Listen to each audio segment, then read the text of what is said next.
سورج نبازده من ها صبغت و سورج هد که حاله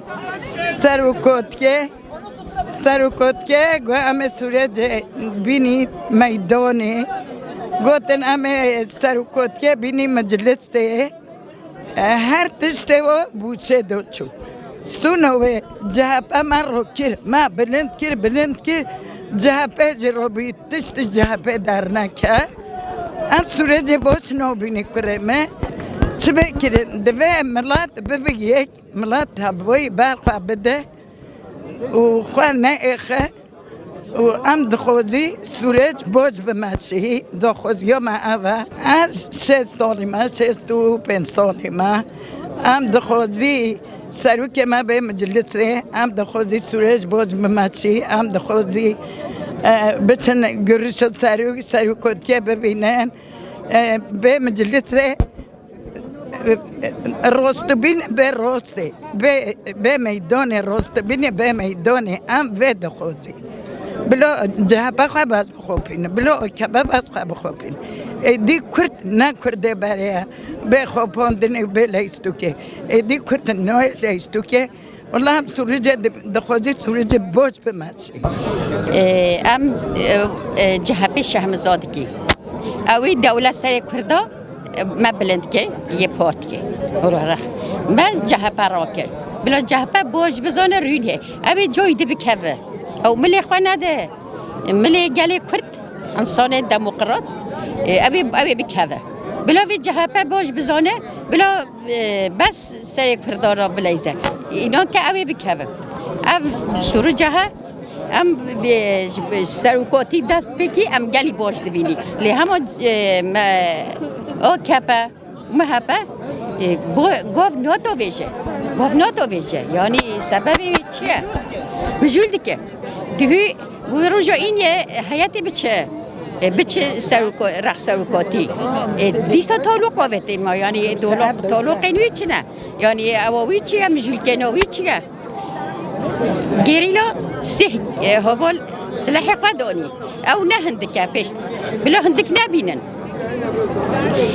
سلاح قدانی بلا گوی باش باویجه اینان که باور بکه کرد او نکا کرده بخوابینه کسی نکره کرد ناکوین اوی خواه بر خدانا خوابه ام سروک خود خوزی سروک ما گرتیگه در که چقا گله کرد هیا گرتیگه برده ام کیملیکا خود خوزی ام ازمان خود خوزی اینه هو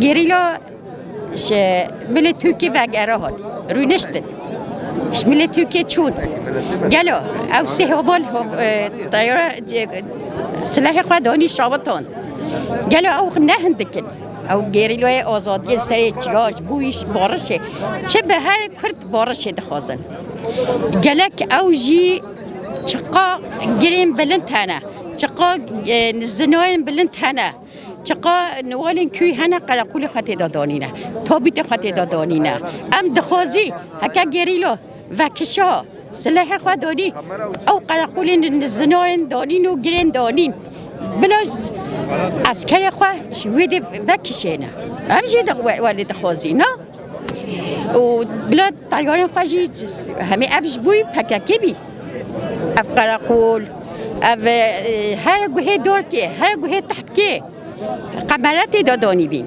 اف همیش بوی پککی بی اف پکک شر نخوازه آشتیه دخوازه و کویه دخوازه گلک اوجی و گوه باویشه بلا هندک نبینه سلام و حرمت گلی ما توا سروکاتی و گلی ما آزاد و برا اجمردین ما هم دخوازن زمان دایی که همه فرمی ببه پرورده بچکرین حق حقوق کرده کشور داین یکسا بتری عالی کیتن بارش چنابه İro duha lugunda şerdekin hatta hakkı her dojnen ne aşidi çenabe lugora edebe herkes insan vicdan ekhe dene ser ders kadar ser dil ekhe vicdan ekhe zamanı daik ekhe bu Paris'e. CHP hangi ters dilede hangi şaş bu yerin zanı çıbıke. Evci lugora fayda ekhe çıkar ekhe nezik medme. Debe demokrasi debe insan hakları debe zançı ama te ser kurda au te seklandın evci seknavanna başa. Debe jmoni kurda hak hukuk bu xozı ki amcul gora demokrasi bu xozun.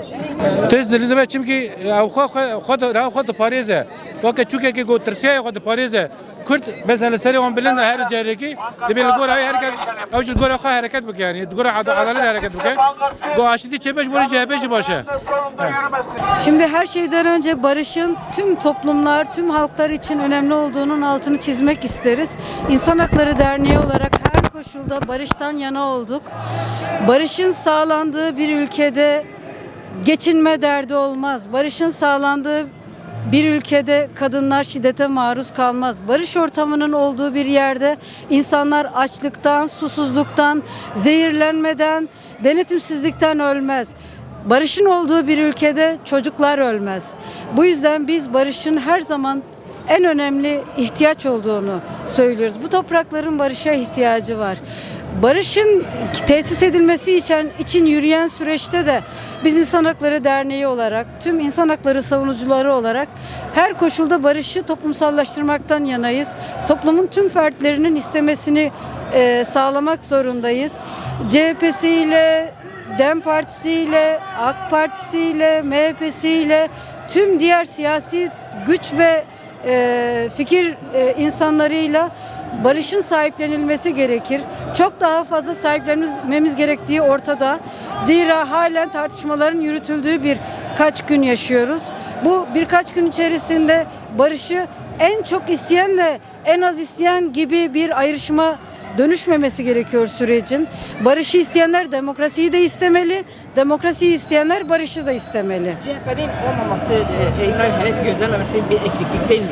Bir eksiklik olarak görüyoruz. Barışa tüm toplumun ihtiyacı var. Sadece DEM Parti'nin ya da AKP'nin değil, tüm toplumun ihtiyacı var. Bu sebeple her kesimin sahiplenmesi gerektiği inancındayız.